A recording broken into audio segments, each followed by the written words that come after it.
Welcome to aspirants. આપણે ગઈકાલે ત્રીજું પેપર ચાલુ કર્યું હતું PSI વિથ સોલ્યુશનનું. એ આપણે આજે આગળ વધારીએ. આજે થોડું સ્પીડમાં કરીશું, થોડા વધારે ક્વેશ્ચન થઈ જાય. પાટણમાં આવેલી રાણકી વાવ કોણે બંધાવી હતી? ઉદયમતી, ચોલાદેવી, રાણકદેવી કે પછી તારામતી?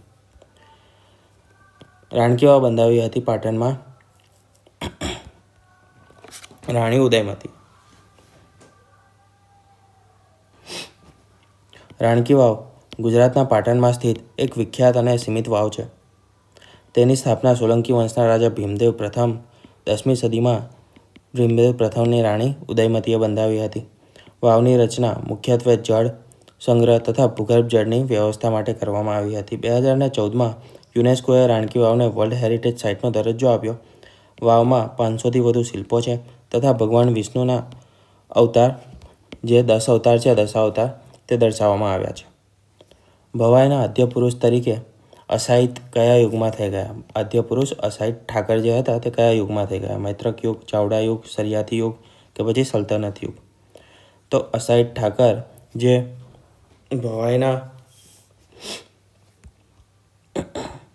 ભવાઈના આદ્ય પુરુષ તરીકે ઓળખાય છે તે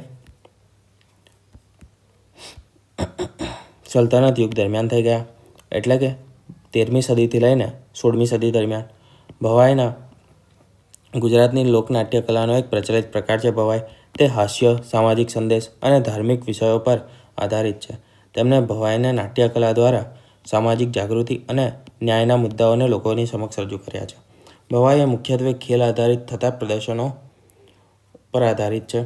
આનંદ અને હાસ્ય સાથે સમાજ સુધારણાનો સંદેશ આપવા માટે ભવાઈ ઘણી લોકપ્રિય રહી છે. હાલમાં ગુજરાતના તાલુકાની સંખ્યા કેટલી છે? તો જ્યારે ક્વેશ્ચન પૂછાયો હતો એ સમયે હતા 249. આપણે આજના જોઈએ તો હાલમાં છે 252 તાલુકા. અત્યાર સુધીમાં તાલુકાની સંખ્યા છે 252. તાજેતરમાં વાવ થરાદ એક નવો જિલ્લો બનાવાયો છે. કુલ જિલ્લાની સંખ્યા થઈ ગઈ છે 34. અને વાવ થરાદ જિલ્લામાં નવા ઉમેરાયેલા તાલુકામાં વાવ, ભાભર, થરાદ, ધાનેરા, સુઈગામ, લાખાણી, દિયોદર અને કાંકરેજ છે. દાંતીવાડા બંધ એ કઈ નદી પર બાંધવામાં આવેલ છે? મેસવો, બનાસ, હાથમતી કે પછી મહી? દાંતીવાડા બંધ જે છે તે બનાસ નદી પર બાંધવામાં આવ્યો છે. બનાસકાંઠામાં આવેલો છે. બનાસ નદી પર બનાસકાંઠા જિલ્લામાં આ બંધ બાંધવામાં આવ્યો છે. 1965માં તે બંધાયો હતો અને તેનો મુખ્ય હેતુ છે સિંચાઈ અને પાણી પુરવઠો. ક્યાંથી નીકળે છે બનાસ નદી? તો એ અરવલ્લીની પર્વતમાળામાંથી નીકળે છે. લીલીના ઘેર એ શબ્દ કોની સાથે જોડાયેલો છે, એટલે કોની સાથે ક્યાંથી સંકળાયેલો છે? ચોરવાડ, ભરૂચ, ભાવનગર કે પછી સુરત? તો લીલીની વાડ જે છે તે જુનાગઢ જિલ્લા સાથે સંકળાયેલો છે, ચોરવાડ સાથે. લીલીના ઘેર શબ્દ ચોરવાડ જે જુનાગઢ જિલ્લા સાથે સંબંધિત છે. ચોરવાડ શહેર એ સોમનાથ અને પોરબંદરની વચ્ચે આવેલું છે. આ જગ્યા જુનાગઢના નવાબોએ રાજમહેલ માટે પ્રસિદ્ધ છે. શેના માટે પ્રસિદ્ધ છે? તો જુનાગઢના જે નવાબ હતા તેના રાજમહેલ માટે, જેને લીલીના ઘેર તરીકે ઓળખવામાં આવે છે. નવાબ મહાબત ખાનજી દ્વારા આ મહેલ બનાવવામાં આવ્યો હતો અને આજના સમયે લીલીના ઘેર એક ઐતિહાસિક પ્રવાસન સ્થળ તરીકે ઓળખાય છે. વૌઠા શેના માટે જાણીતું છે? 4 નદીના સંગમ, 7 નદીના સંગમ, 5 નદીના સંગમ કે પછી એક હવા ખાવાનું સ્થળ છે, એટલે કે પર્યટન સ્થળ છે? તો તે છે 7 નદીના સંગમ માટે જાણીતું છે. વૌઠા બનાસકાંઠા જિલ્લાના પ્રખ્યાત ધાર્મિક સ્થળોમાંનું એક છે. ત્યાં આગળ 7 નદીઓનો સંગમ થાય છે. કઈ તો છે સાબરમતી, વાત્રક, માઝમ, મહીસાગર, ખારી, મેસવો અને વાકડી નદીઓનો સંગમ થાય છે. દર વર્ષે અહીં કાર્તિકી પૂર્ણિમાએ મેળાનું આયોજન થાય છે, જેને વૌઠાના મેળા તરીકે ઓળખવામાં આવે છે. આ મેળો ખાસ કરીને ધાર્મિક અને સાંસ્કૃતિક મહત્ત્વ ધરાવે છે, જે હજારો ભક્તો ગંગા સ્નાન માટે આવે છે. ગંગા સ્નાન નહીં આવે, સ્નાન માટે આવે છે. એશિયા ખંડની સૌથી મોટી સહકારી ડેરી કઈ જગ્યાએ આવેલી છે? વડોદરા, આણંદ, સુરત કે પછી મહેસાણા? તો બધાને ખબર જ છે, આણંદમાં આવેલી છે અમૂલ ડેરી. એશિયા ખંડની સૌથી મોટી સહકારી ડેરી છે અમૂલ ડેરી, તે આણંદ શહેરમાં સ્થિત છે. તેની સ્થાપના 1946માં થઈ હતી. કૈરા ડિસ્ટ્રિક્ટ ઓફ ખેડા શું છે? ખેડા આવશે. બરાબર. Kheda district of cooperative milk producer union 1946માં તેની સ્થાપના થઈ હતી. શ્વેત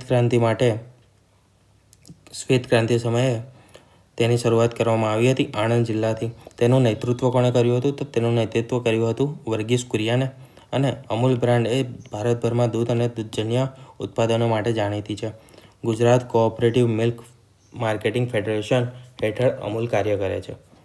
કોના હેઠળ? Gujarat cooperative milk marketing federation હેઠળ. ઇફકો શું છે? ઇફકો શેના માટે પ્રખ્યાત છે? રાસાયણિક ખાતર, રેશમી કાપડ, દૂધની બનાવટ કે પછી બાયોલોજિકલ વેસ્ટ માટે?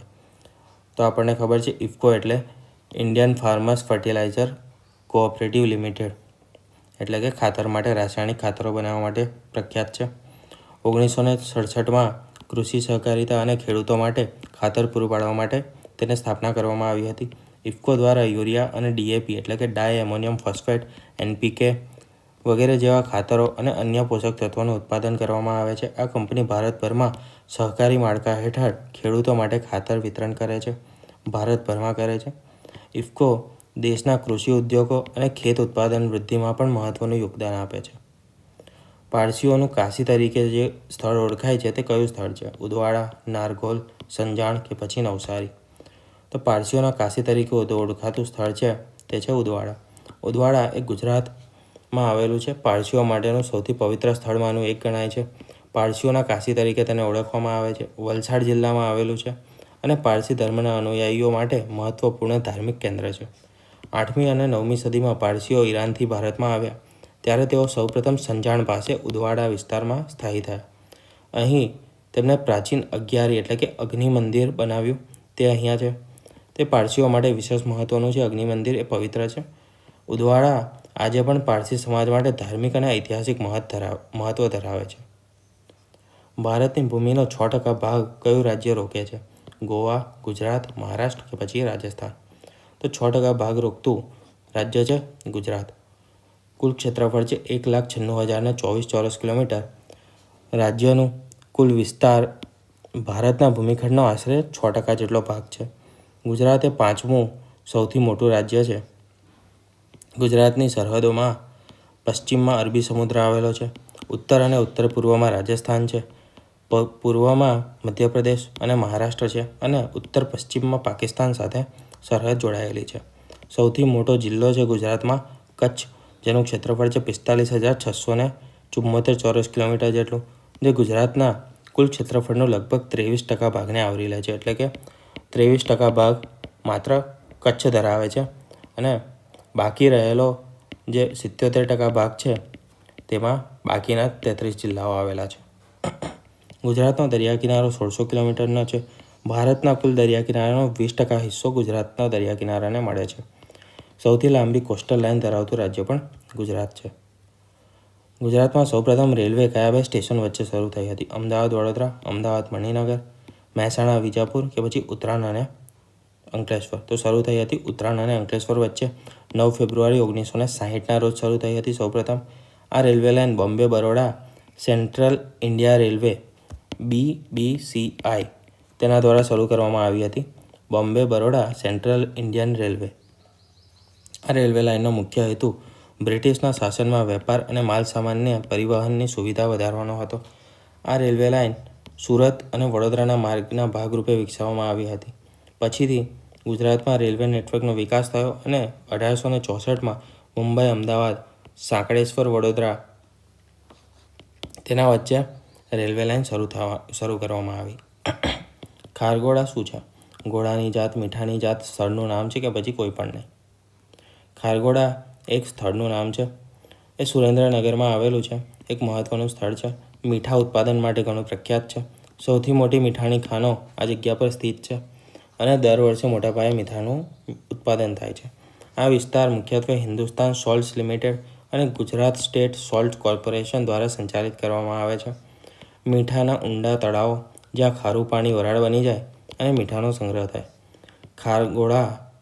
ખારગોડા સાડી એટલે કે વ્હાઇટ ડેઝર્ટ અને લિટલ રન ઓફ કચ્છનો વિસ્તારનો એક ભાગ છે ખારગોડા. ગુજરાતનો દરિયા કિનારો કેટલા કિલોમીટર લાંબો છે? હમણાં જોયું આપણે 1600 કિલોમીટર લાંબો છે. બરાબર. અને ભારતનો સૌથી લાંબો દરિયા કિનારો ગુજરાત પાસે છે. અરબી સમુદ્ર સાથે જોડાયેલો છે આ કિનારો તથા મહત્વપૂર્ણ બંદરો, જળ સંપત્તિ અને દરિયાઈ વેપાર માટે ઉપયોગી છે. મુખ્ય બંદરોમાં કંડલા, મુન્દ્રા, પોરબંદર, ઓખા, ભાવનગર, મગદલા, દહેજ વગેરેનો સમાવેશ થાય છે.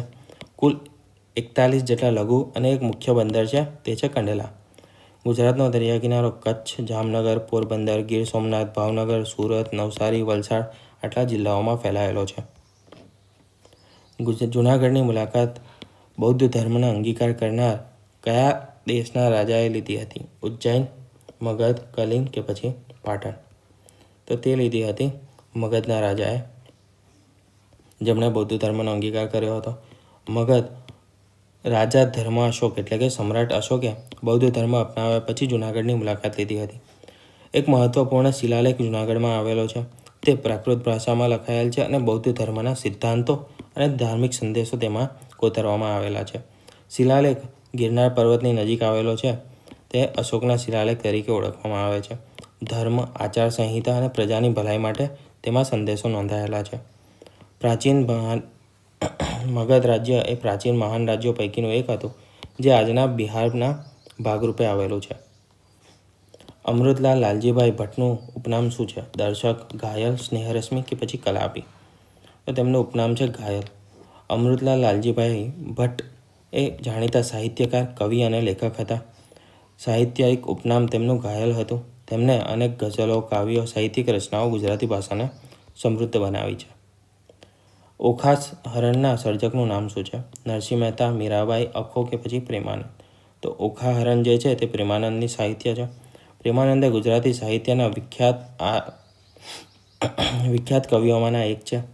પૌરાણિક તથા ધાર્મિક વિષયો પર અનેક કાવ્યોની તેમણે રચના કરેલી છે. ઓખા હરણ એ તેમનું પ્રખ્યાત કાવ્ય છે.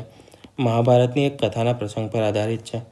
શ્રી કૃષ્ણ અને રૂકમણીના લગ્ન સાથે જોડાયેલી ઘટનાઓ પણ વર્ણવવામાં આવેલી છે તેમાં. પ્રેમાનંદે નરસિંહ મહેતા, દસમ સ્કંદ, દ્રુપદી વિજય તથા એના જેવી અનેક મહાન કૃતિઓ લખેલી છે. મુછાળી મા તરીકે કયા બાળ કેળવણીકાર પ્રખ્યાત છે?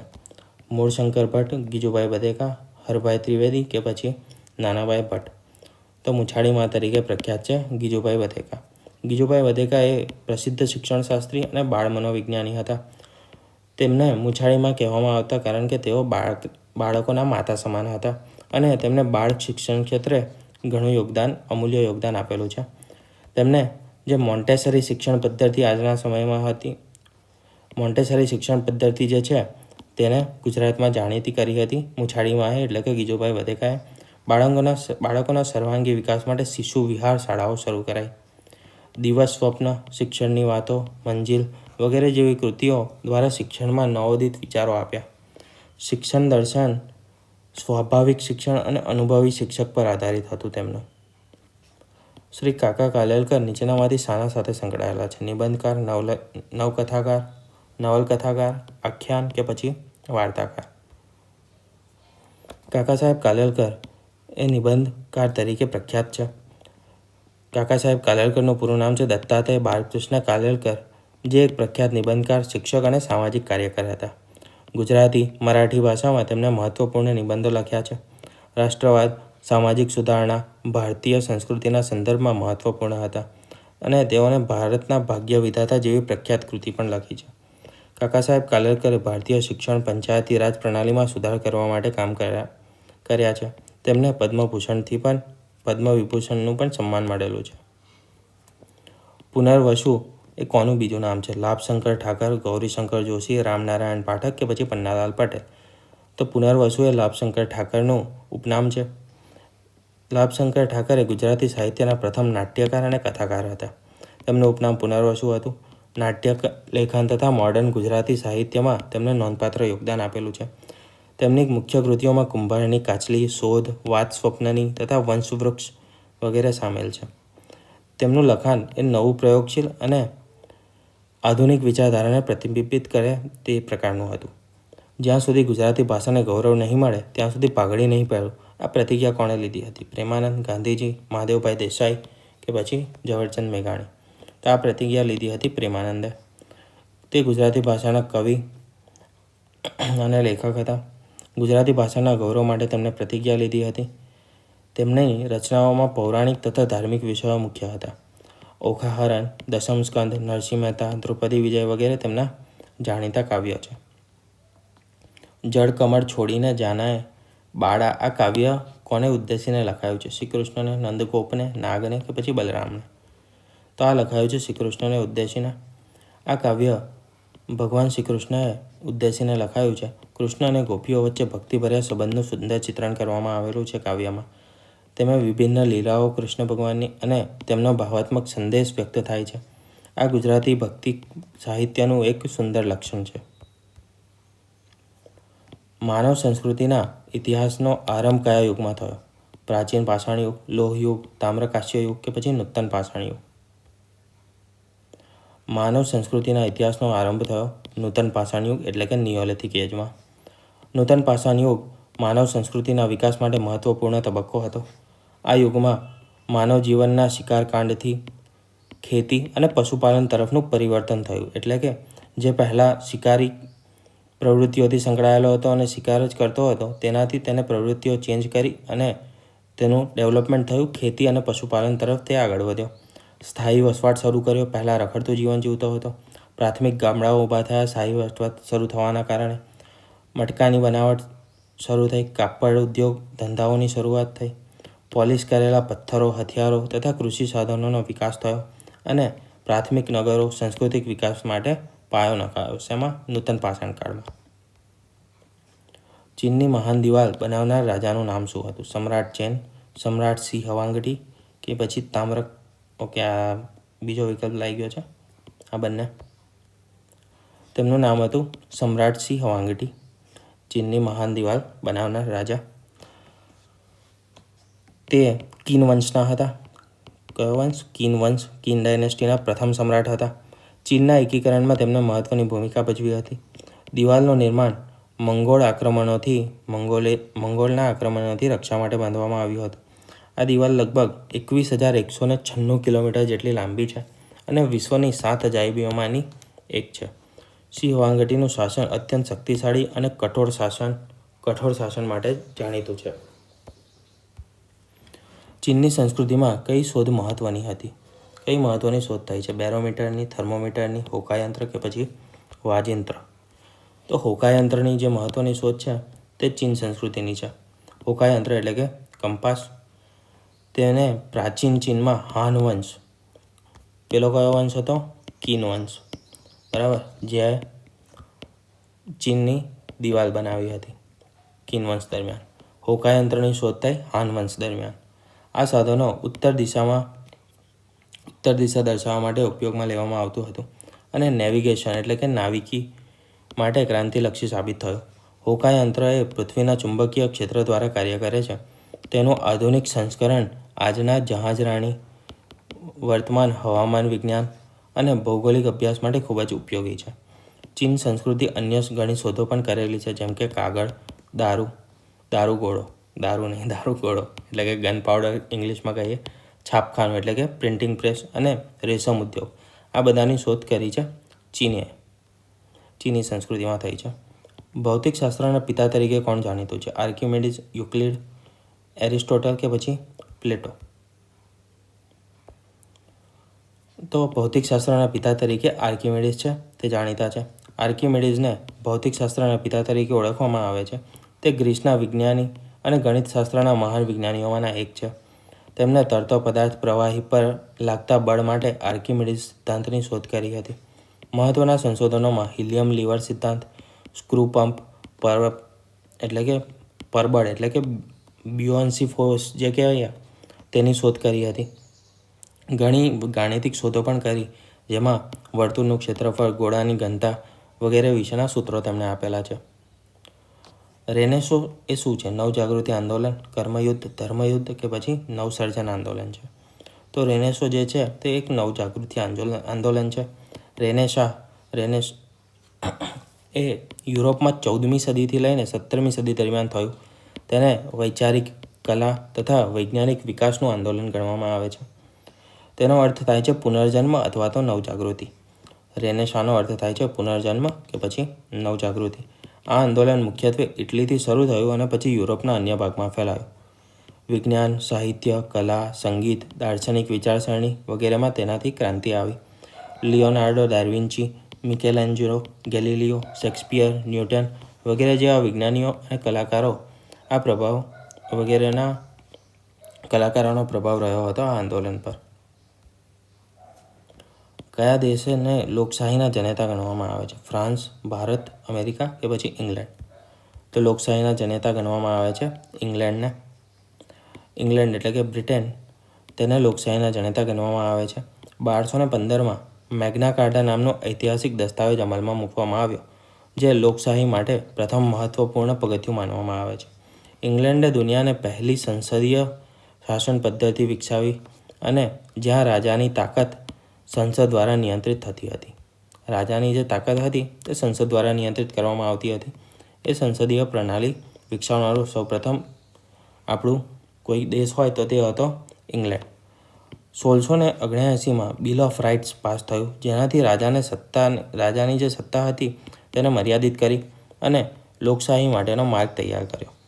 આદર્શ સંસદીય લોકશાહીની સ્થાપના અને વિકાસ માટે બ્રિટનની ભૂમિકા અત્યંત મહત્વની છે. વિશ્વની કઈ મહિલા લોખંડી મહિલા તરીકે ઓળખવામાં આવે છે? ભારતના લોખંડી પુરુષ કોણ છે એ તો ખબર જ હશે તમને, તે કમેન્ટ કરજો. પણ અહીંયા લોખંડી મહિલા, એ પણ વિશ્વની લોખંડી મહિલા કઈ ગણાય છે? માર્ગરેટ થેચર, એલિઝાબેથ ટેલર, મેરી આંતોવા કે પછી જોન ઓફ આર્ક? તો માર્ગરેટ થેચર જે છે તેને લોખંડી મહિલા તરીકે ઓળખવામાં આવે છે વિશ્વની, એટલે કે iron lady of the world. Margaret થેચરને લોખંડી મહિલા તરીકે ઓળખવામાં આવે છે. તેમને યુનાઇટેડ કિંગડમ એટલે કે યુકેમાં પ્રથમ મહિલા વડાપ્રધાન તરીકે સેવા આપી હતી 1979થી લઈને 1990 દરમિયાન. નીતિઓ, કડક વલણ અને ગૂઢ નેતૃત્વ માટે તેમને આ ઉપનામ મળ્યું હતું. મજબૂત આર્થિક સુધારાઓ, બજારવાદી નીતિઓ અને યુરોપિયન સત્તાને મર્યાદિત કરવા માટે તેમણે કડક નિર્ણયો લીધા હતા. ફોકલેન્ડ યુદ્ધ 1982 દરમિયાન તેમને મજબૂત ભૂમિકા પણ ભજવી હતી. શું નામ છે? Margaret Thatcher. શ્રીલંકાના પ્રથમ મહિલા વડાપ્રધાન કોણ હતા? એક્વિનો, ગોલ્ડા માયર, શ્રીમતી સિરિમાઓ કે પછી શ્રીમતી નેવિન? તો પ્રથમ શ્રીલંકાના વડાપ્રધાન હતા તે હતા શ્રીમતી સિરિમાઓ ભંડારનાયકે. 1960માં શ્રીલંકાના પ્રથમ વડાપ્રધાન પદની શપથ લીધી હતી તેમણે, અને મુખ્યત્વે સમાજવાદી અને રાષ્ટ્રવાદી નીતિઓ તેમણે અમલમાં મૂકી હતી. શ્રીલંકામાં સિંહળી ભાષાને પ્રાધાન્ય આપ્યું અને જેનાથી તમિલ અને સિંહળી વિવાદ શરૂ થયો. સિંહલી આવશે અહીંયા. તેઓ 3 વખત 1960થી 1965, 70થી 77 અને 94થી 2000માં ઇંગ્લેન્ડના વડાપ્રધાન તરીકે સેવા આપી. બિસ્માર્કને જર્મનીના કયા પુરુષ તરીકે ઓળખવામાં આવે છે? શક્તિ પુરુષ, લોખંડી પુરુષ, યુગ પુરુષ કે પછી મહાત્મા પુરુષ? તો બિસ્માર્ક તરીકે ઓટોવન બિસ્માર્ક જે છે તેમને જર્મનીના લોખંડી પુરુષ તરીકે ઓળખવામાં આવે છે. ઓટોવન બિસ્માર્ક. ભારતના બિસ્માર્ક તરીકે કોને ઓળખવામાં આવે છે એ હવે તમે કહો, એ પણ કમેન્ટમાં જણાવજો. બંને સેમ જ છે આન્સર, આના પહેલાંનો અને આ પણ. જર્મન એકીકરણ એટલે કે જર્મની યુનિફિકેશન માટે તેમણે મહત્ત્વની ભૂમિકા ભજવી હતી. આ સેમ કામ ભારત માટે કર્યું હતું એ માણસે. 1862થી લઈને 1890 દરમિયાન તેઓ પ્રુશિયાના વડાપ્રધાન અને પછી જર્મન ચાન્સેલર તરીકે રહ્યા હતા. બ્લડ એન્ડ આયર્નની નીતિ એ જર્મનીને એક રાષ્ટ્ર બની શક્યું. કઈ નીતિથી? Blood and iron. જર્મન સામ્રાજ્ય એટલે કે જર્મન એમ્પાયર 1871માં બિસ્માર્કના નેતૃત્વ હેઠળ સ્થાપવામાં આવ્યું. તેમણે મજબૂત વિદેશ નીતિ અને સૈન્ય શક્તિ વડે જર્મનીને શક્તિશાળી બનાવ્યું. સત્યવીર તરીકે કયા મહાનુભાવને ઓળખવામાં આવે છે? સોક્રેટિસ, સિકંદર, સોફોક્લિસ કે પછી હોમર? તો સત્યવીર તરીકે ઓળખવામાં આવે છે સોક્રેટિસને. તે તત્વજ્ઞાન એટલે કે ફિલોસોફી અને નૈતિકતા માટે મહત્ત્વપૂર્ણ યોગદાન આપેલું છે. તેમની શીખવણી જે હતી તે પ્રશ્નોત્તર પદ્ધતિ એટલે કે સોક્રેટિસ મેથડ પર આધારિત હતી. તે લોકવિચારોમાં તર્કસંગત વિચાર લાવવામાં મદદરૂપ થઈ. લોકોનામાં તર્કસંગત વિચારો ઉત્પન્ન કરવામાં મદદરૂપ રહી. તેમણે સત્ય અને ન્યાય માટે પોતાનું જીવન સમર્પિત કર્યું હતું. કથિત રીતે યુવાનોને ભ્રમિત કરવાના આરોપસર તેમને એન્થેસની સંસદે તેમને મૃત્યુદંડ આપવામાં આવ્યો હતો. હેમલોક ઝેર પીને જીવનનો ત્યાગ કર્યો હતો, પણ પોતાના તત્વજ્ઞાનના સિદ્ધાંતો છોડ્યા નહીં. હ્યુએનસાંગ એ કયા દેશના પદયાત્રી હતા? ભૂતાન, ચીન, બર્મા કે પછી કોરિયા? હ્યુએનસાંગ ચીન દેશના પદયાત્રી હતા. તે 7મી સદીમાં એટલે કે ઈસવીસન 627થી લઈને 645 દરમિયાન ભારતમાં યાત્રા માટે આવ્યા હતા. બુદ્ધ ધર્મના અધ્યયન અને પવિત્ર ધર્મગ્રંથો એકત્ર કરવા માટે ભારતની મુલાકાત લીધી હતી. ભારતના અનેક વિસ્તારોની સફર કરી. નાલંદા યુનિવર્સિટીમાં તેમણે અભ્યાસ કર્યો. પ્રવાસ વૃત્તાંતમાં તેમને ગુજરાત, કાશી, પાટલીપુત્ર, મથુરા વગેરે સ્થળોની માહિતી મળે છે. તેમણે સિયુકી નામનું પુસ્તક લખ્યું છે, જેમાં ભારતીય સંસ્કૃતિ અને બૌદ્ધ ધર્મ વિશેની માહિતી આપેલી છે. કયો મહાસાગર એ સૌથી વિશાળ છે? હિન્દ, અરબ, પ્રશાંત કે પછી એટલાન્ટિક? તો સૌથી વિશાળ મહાસાગર છે પ્રશાંત મહાસાગર એટલે કે પેસિફિક ઓશન. પ્રશાંત મહાસાગર સૌથી મોટો અને સૌથી ઊંડો છે. તે પૃથ્વીના લગભગ 30% ભાગને આવરી લે છે. મહાસાગરનું કુલ ક્ષેત્રફળ 168.72 મિલિયન ચોરસ કિલોમીટર જેટલું છે. એશિયા, ઓસ્ટ્રેલિયા, ઉત્તર અને દક્ષિણ અમેરિકા વચ્ચે ફેલાયેલો આ મહાસાગર. વિશ્વની સૌથી ઊંડી જગ્યા જે મેરિયાના ટ્રેન્ચ તરીકે ઓળખાય છે, તે પણ પ્રશાંત મહાસાગરમાં જ આવેલી છે અને તેની આશરે ઊંડાઈ છે 11 કિલોમીટર જેટલી, 10,994 મીટર. આ મહાસાગરમાં 25,000થી વધુ ટાપુ આવેલા છે, જે અન્ય કોઈપણ મહાસાગરો કરતાં વધારે છે. વિશ્વના કયા ભાગમાં વૃક્ષવિહીન વિશાળ ઘાસના મેદાનો આવેલા છે? એટલે ખાલી ઘાસ છે, ત્યાં એક પણ વૃક્ષ નથી. દક્ષિણ અમેરિકા, દક્ષિણ આફ્રિકા, એશિયા કે પછી ઓસ્ટ્રેલિયા? વૃક્ષવિહીન વિશાળ ઘાસના મેદાનો આવેલા છે એશિયામાં, જે સ્ટેપ્સના મેદાન તરીકે ઓળખવામાં આવે છે. સ્ટેપ્સના મેદાન તરીકે આ વિસ્તાર સામાન્ય રીતે સમશીતોષ્ણ મોસમ ધરાવતા છે અને ત્યાં વરસાદ ઓછો પડે છે. સ્ટેપ્સના મેદાનો મુખ્યત્વે મંગોલિયા, કઝાકિસ્તાન, રશિયા અને યુક્રેનમાં ફેલાયેલા છે. ત્યાં શાકાહારી પ્રાણીઓ ચરાણ માટે અનુકૂળ પરિસ્થિતિ હોય છે અને મંગોલિયાના ગ્રેટ સ્ટેપ તથા યુરેશિયાના યુક્રેનિયન સ્ટેપ્સ વિશ્વમાં પ્રખ્યાત છે. દુનિયામાં સૌથી વધારે ગરમી ક્યાં પડે છે? ભારત, લિબિયા, દુબઈ કે પછી ઈરાન? તો સૌથી વધારે ગરમી પડે છે અઝીઝિયા, જે લિબિયામાં આવેલું છે. લિબિયામાં આવેલા અઝીઝિયા શહેર જે છે, તે વિશ્વનું સૌથી વધુ તાપમાન ધરાવતું શહેર છે. ત્યાં સૌથી વધુ વિશ્વનું તાપમાન નોંધાયું હતું. 13 સપ્ટેમ્બર 1922ના રોજ અહીંયા 57.8 ડિગ્રી એટલે કે 136 ફેરનહીટ જેટલું તાપમાન નોંધાયું હતું. આફ્રિકા ખંડમાં આ સ્થળ સૌથી ગરમ માનવામાં આવે છે. અઝીઝિયા એ સહારા મરુસ્થળ છે, ત્યાં આગળ આવેલું છે, જ્યાં ગરમ હવાઓ અને રેતીમય પરિસ્થિતિ છે.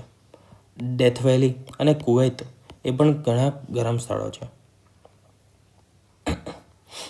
એશિયા ખંડમાં સૌથી લાંબી નદી કઈ? ગંગા, યાંગત્સે, ઈરાવતી કે પછી બ્રહ્મપુત્ર? તો એશિયા ખંડની સૌથી લાંબી નદી છે યાંગત્સે, જે ચીનમાં આવેલી છે અને એશિયાની સૌથી લાંબી છે. તેની લંબાઈ છે આશરે 6300 કિલોમીટર, 3917 માઇલ. વિશ્વની ત્રીજી સૌથી લાંબી નદી છે નાઇલ અને એમેઝોન પછી, અને એશિયાની સૌથી મોટી અને વિશ્વની ત્રીજી. ચીનના જે તિબેટિયન પ્લેટો છે તેમાંથી નીકળે છે અને પૂર્વ ચીની સાગરમાં મળી જાય છે. આ ચીનની સૌથી મહત્વપૂર્ણ નદી માર્ગો પછીની એક છે. બ્રહ્મદેશ જે છે તેનું હાલનું નામ શું છે? જે જૂનું નામ હતું બ્રહ્મદેશ, તે હાલમાં કયા દેશ તરીકે ઓળખાય છે? થાઈલેન્ડ, મ્યાનમાર, સિયામ કે પછી માલદીવ? તો બ્રહ્મદેશ તરીકે ઓળખાય છે મ્યાનમાર. બ્રહ્મદેશ એટલે કે બર્મા, તેનું આધુનિક નામ મ્યાનમાર છે. 1979માં સૈન્ય શાસન દ્વારા તેનું નામ બર્માથી મ્યાનમાર કરવામાં આવ્યું. મ્યાનમાર એ એશિયાના દક્ષિણ પૂર્વ ભાગમાં આવેલું છે. રાજધાની છે નેપિડો. સૌથી મોટું શહેર છે યાંગોન. અને સંલગ્ન દેશો છે એટલે કે બોર્ડરના દેશો છે જોડાયેલા તે છે ભારત, ચીન, બાંગ્લાદેશ, થાઈલેન્ડ અને લાઓસ. મુખ્ય નદી છે ઈરાવતી નદી. પ્રકૃતિનો સુરક્ષા વાલ્વ કયો છે? જ્વાળામુખી, બરફ, વરસાદ કે પછી લો? તો પ્રકૃતિનો સુરક્ષા વાલ્વ તરીકે ઓળખાય છે જ્વાળામુખીને. જ્વાળામુખીના વિસ્ફોટથી મેગ્મા, લાવા અને રાખ તથા વાયુઓ બહાર નીકળે છે. પૃથ્વીના આંતરિક તાપમાન અને દબાણ નિયંત્રણ માટે તે મહત્વપૂર્ણ છે, તેથી તેને સુરક્ષા વાલ્વ કહેવામાં આવે છે. જ્વાળામુખી મુખ્યત્વે 3 પ્રકારના હોય છે. સક્રિય, જે વારે ઘડીએ વિસ્ફોટ થતો હોય તેમાં તેને સક્રિય કહેવામાં આવે. નિષ્ક્રિય, જ્યાં આગળ વિસ્ફોટ થવાનું બંધ થઈ ગયું હોય, શાંત થઈ ગયા હોય તે. અને નિર્જીવ એટલે કે એક્સટિંક્ટ, જ્યાં તેનું જે મુખ છે ક્રેટર એ પણ બંધ થઈ ગયું હોય અને વિસ્ફોટ પણ ઘણા વખતથી થતા ના હોય, એકદમ શાંત થઈ ગયો હોય, તેને એક્સટિંક્ટ કે પછી નિર્જીવ તરીકે ઓળખવામાં આવે છે. આ નિષ્ક્રિય છે, તેમાં ચાન્સીસ છે કે કોઈ વાર વિસ્ફોટ થઈ શકે છે કે પછી ઘણા લાંબા અંતરે વિસ્ફોટ થતા હોય, તે નિષ્ક્રિય હોય. વિશ્વમાં જ્વાળામુખી સૌથી વધુ ક્યાં આવેલા છે? તો તે પેસિફિક ઓશનમાં રિંગ ઓફ ફાયર વિસ્તાર જે છે ત્યાં આગળ આવેલા છે. જાપાનનું બીજું નામ શું છે? ફોરમાસા, ઘાના, બર્મા કે પછી નિપ્પોન? તો જાપાનને નિપ્પોન તરીકે ઓળખવામાં આવે છે કે પછી નિહોન તરીકે. તેનો અર્થ થાય છે સૂર્યનું મૂળ એટલે કે land of rising sun. Nippon Koku અથવા તો નિહોન કોકુ એટલે જાપાન દેશ, તે તેનું સત્તાવાર નામ છે. જાપાનની રાજધાની છે ટોક્યો અને ત્યાં મુખ્ય ટાપુ છે હોન્શુ, હોકાઈડો, ક્યોશો અને શુકોકુ. સંલગ્ન મહાસાગર છે પ્રશાંત મહાસાગર. શાંત નહીં, પ્રશાંત. પ્રશાંત મહાસાગર. માનવ શરીરના ઉષ્ણતામાનનું નિયમન કોના દ્વારા થાય છે? એડ્રેનલિન ગ્રંથિ, પિટ્યુટરી ગ્રંથિ, હાઇપોથેલેમસ ગ્રંથિ કે પછી થાઇરોઇડ ગ્રંથિ? તો જે તાપમાન છે તેનું નિયંત્રણ થાય છે હાઇપોથેલેમસથી. શરીર ગરમ થાય ત્યારે ઘમ આવે એટલે કે સ્વેટિંગ, પરસેવો થાય અને લોહીની નસો જે છે તે વિસ્તૃત કરે. ઠંડુ થાય ત્યારે કંપારી થાય એટલે કે ધ્રુજાય શરીર અને લોહીની જે નસો છે તે સંકોચન પામે એટલે કે સંકોચાઈ જાય. શરીરનું સામાન્ય તાપમાન હોય છે 37 degree Celsius, 98.6 degree Fahrenheit. Hypothalamus જે છે તે અન્ય કાર્યોમાં ભૂખ, તરસ, હોર્મોન નિયંત્રણ, ઊંઘ, ભાવનાઓનું એટલે કે ઇમોશન્સનું સંચાલન કરે છે. એઇડ્સ જે રોગ છે તે કયો ટેસ્ટ કરાવવો પડે છે? તેના ચેક કરાવવા માટે એઇડ્સ રોગ માટે કયો ટેસ્ટ હોય છે? CBTS, HIV, એલિસા કે પછી SGPT? તો એઇડ્સ માટે મુખ્યત્વે એલિસા ટેસ્ટ હોય છે, એન્ઝાઇમ લિંક્ડ ઇમ્યુનોસોર્બન્ટ એસે. એલિસા ટેસ્ટ એ HIV વાયરસની હાજરી માટે કરવામાં આવે છે. HIV કોઈ ટેસ્ટ નથી, HIV છે વાયરસ છે, બરાબર. અને એલિસા છે તે ટેસ્ટ કરવામાં આવે છે. એલિસાનું પૂરું નામ છે એન્ઝાઇમ લિંક્ડ ઇમ્યુનોસોર્બન્ટ એસે. આ ટેસ્ટ શરીરમાં HIV એન્ટીબોડીઝ શોધવા માટે ઉપયોગમાં લેવામાં આવે છે. જો એલિસા ટેસ્ટ જે છે તે પોઝિટિવ આવે તો પુષ્ટિ માટે વેસ્ટર્ન બ્લોટ ટેસ્ટ કરવામાં આવે છે. એલિસા ટેસ્ટ પોઝિટિવ થઈ જાય એના પછી કરવામાં આવે છે વેસ્ટર્ન બ્લોટ ટેસ્ટ. HIV શું છે? તો કે એક વાયરસ છે અને શરીરના રોગપ્રતિકારક તંત્રને નબળું કરે છે. તે એડ્સ તરફ દોરી જાય છે. એડ્સ થવાનું કારણ છે HIV વાયરસ. HIV અને એડ્સ વચ્ચે તફાવત શું છે? તો HIV જે છે એ એક સંક્રમણ છે, જ્યારે એડ્સ તેની અંતિમ અવસ્થા છે જેમાં રોગપ્રતિકારક શક્તિ નબળી પડી જાય છે. એડ્સમાં HIV છે એક સંક્રમણ છે, વાયરસથી થતું સંક્રમણ છે HIV. HIV ફેલાવાના મુખ્ય માર્ગ છે તો અસુરક્ષિત શારીરિક સંબંધ, સંચારિત લોહી એટલે કે બ્લડ ટ્રાન્સફ્યુઝન, સંચારિત ઇન્જેક્શન એટલે કે ઇન્ફેક્ટેડ ઇન્જેક્શન અથવા તો સોય લાગે, ક્યાં તો પછી માતાથી શિશુને થઈ શકે છે ગર્ભાવસ્થા કે પછી સ્તનપાન દ્વારા. હૃદય બદલવાનું પ્રથમ ઓપરેશન કોણે કર્યું હતું? એટલે કે હાર્ટ ટ્રાન્સપ્લાન્ટ જે ઓપરેશન કહીએ છીએ તે સૌ પ્રથમ કોણે કર્યું હતું? Christian Barnard, Martin Clive, Robert Wellenberg કે પછી એલેક્ઝાન્ડર ફ્લેમિંગ? તો સૌપ્રથમ હાર્ટ ટ્રાન્સપ્લાન્ટ ઓપરેશન કર્યું હતું તે હતા ડૉક્ટર ક્રિશ્ચિયન બર્નાર્ડ. તેમને પ્રથમ હૃદય પરિવર્તન કર્યું હતું સફળ? ક્યારે કર્યું હતું?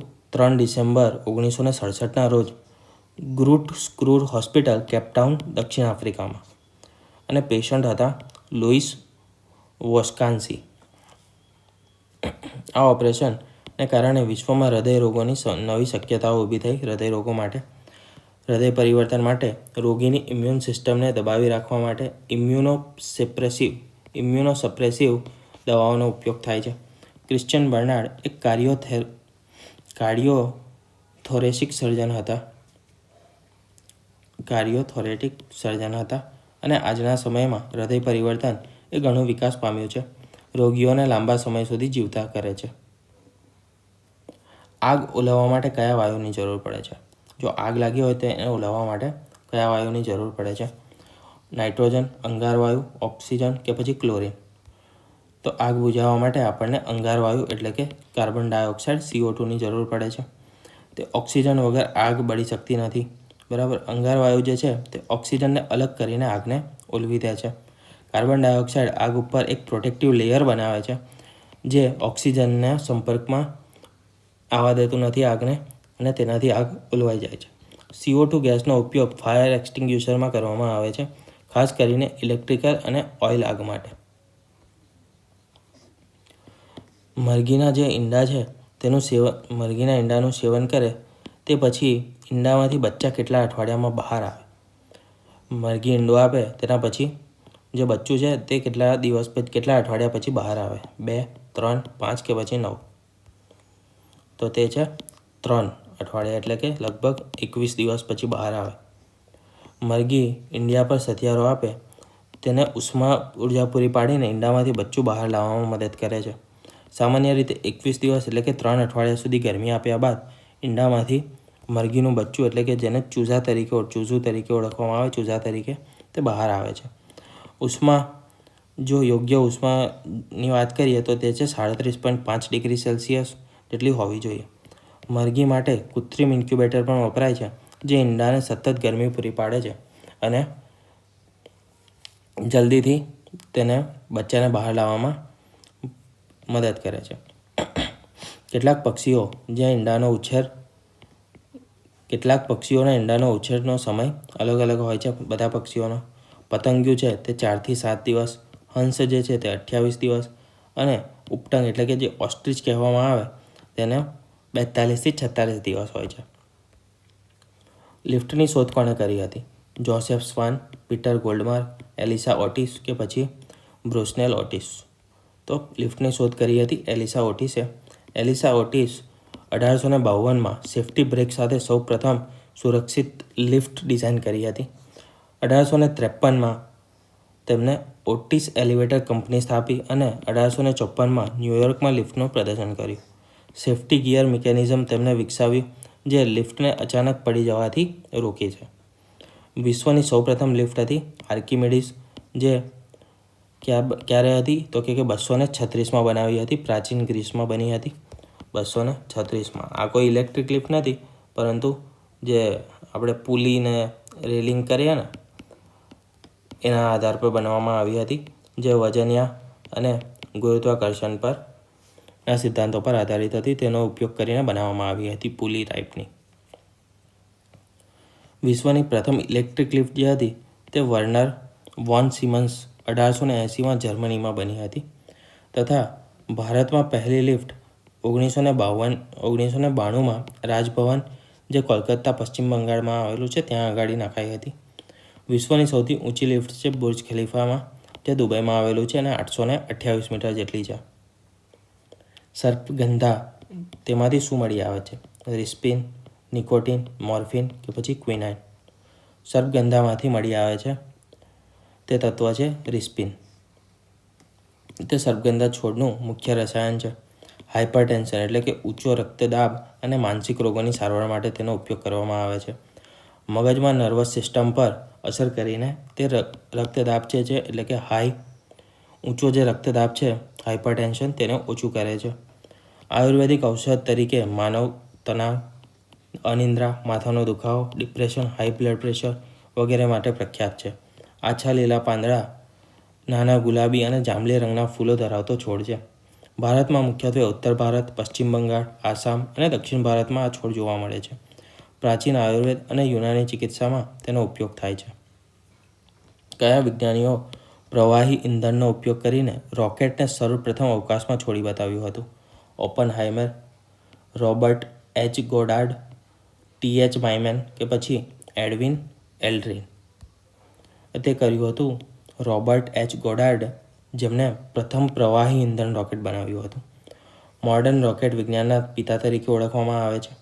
16 માર્ચ 1926ના રોજ પ્રથમ પ્રવાહી ઇંધણથી ચાલતું રોકેટ સફળતાપૂર્વક લોન્ચ કર્યું હતું અને આ રોકેટનું નામ નેલ રાખવામાં આવ્યું હતું તથા ક્લાર્ક યુનિવર્સિટી મેચ્યુસેટ ક્લાર્ક યુનિવર્સિટીમાંથી તેને લોન્ચ કરવામાં આવ્યું હતું. આ પ્રયોગ અવકાશયાન માટે રોકેટ ટેકનોલોજીનો વિકાસ કરવાનો હતો. ગેસોલિન અને ઓક્સિજનનું સંયોજન ઇંધણ તરીકે ઉપયોગમાં લેવાયું હતું. આ રોકેટમાં કોણ છે? Robert H Goddard. પ્રવાહી ઇંધણવાળા રોકેટને વધુ ઊંચાઈ પ્રાપ્ત કરી શકે તે અને નિયંત્રિત કરી શકાય છે. આ શોધ વિશ્વના અવકાશ તથા ચંદ્ર મિશન માટે આધારશિલા બની. ભારતે એન્ટાર્કટિકા ખંડ પર કયા 2 સંશોધન મથક સ્થાપ્યા છે? ગંગોત્રી અને કરુણા, દક્ષિણ ગંગોત્રી અને મૈત્રી, વિક્રાંત અને વિક્રમ કે પછી એક પણને? તો ભારતે અત્યાર સુધીને જે સંશોધન મથકો સ્થાપ્યા છે એન્ટાર્કટિકામાં તે છે દક્ષિણ ગંગોત્રી. પહેલું દક્ષિણ ગંગોત્રી 1983માં ભારતનું પ્રથમ એન્ટાર્કટિકા સંશોધન મથક હિમપ્રવાહ ગ્લેશિયર પર બનાવવામાં આવ્યું અને તે 1979માં બરફની નીચે દટાઈ ગયું. હવે તેનો ઉપયોગ સપોર્ટ બેઝ તરીકે કરવામાં આવે છે. બીજું હતું મૈત્રી, જે 1989માં સ્થાપવામાં આવ્યું. તે બીજો સંશોધન મથક હતું. તે શ્વેત ગંગા ગ્લેશિયર પાસે સ્થિત છે. તે હજી પણ સક્રિય છે અને વિવિધ વૈજ્ઞાનિક સંશોધનો માટે ઉપયોગમાં લેવાઈ રહ્યું છે. ત્રીજું છે ભાવન અથવા તો ભારતી. 2012માં આ સ્થાપિત કરવામાં આવ્યું અને તૃતીય સંશોધન મથક છે. આધુનિક ટેકનોલોજીથી સજ્જ છે અને ભારતના વિજ્ઞાની માટે અભ્યાસ માટે ઘણું મહત્વપૂર્ણ છે. લેઝર જે છે તેનું પૂરું નામ શું છે? Light amplifier, light amplification, light amplification by simulated animation કે પછી એનિમેશન ઓફ રેડિયેશન? તો તેનું સાચું નામ છે light amplification by simulated animation. તો આપણે આજે અહીં સુધી જોઈએ. આના પછીના ક્વેશ્ચન્સ આપણે નેક્સ્ટ વિડીયોમાં જોઈશું. ઘણો લાંબો થઈ ગયો છે વિડીયો.